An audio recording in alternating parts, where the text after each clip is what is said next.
இன்றைய நாள் கர்த்தருடைய வார்த்தை ஆதியாகமம் 26ஆம் அதிகாரம் 2 முதல் 5ஆம் வசனம் வரை நாம் பார்ப்போம்.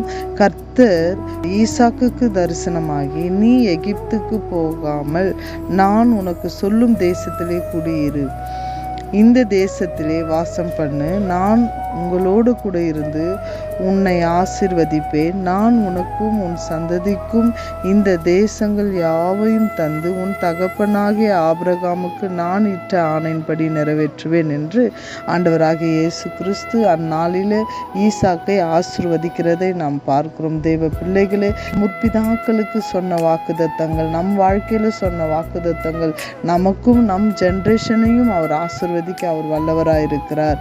ஆபிரகாமுக்கு கர்த்தர் சொல்லின வார்த்தை நாம் பார்க்கிறோம். ஆபிரகாம் என் சொல்லுக்கு கீழ்ப்படிந்து என் விதிகளையும் என் கற்பனைகளையும் என் நியமங்களையும் என் பிரமாணங்களையும் கை கொண்டபடினால் ஆபிரகாம் தேவன் சொன்ன ஒவ்வொரு சொல்லுக்கும் அவர் கீழ்ப்படிந்து நடந்தார் என்று பார்க்கிறோம்.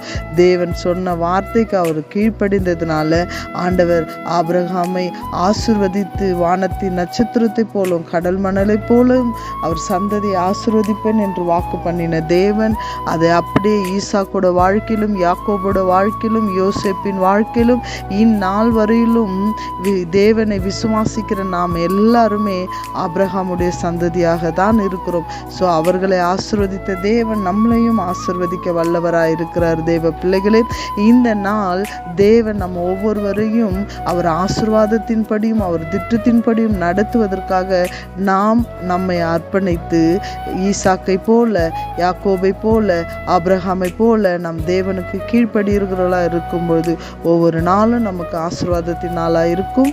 God bless you.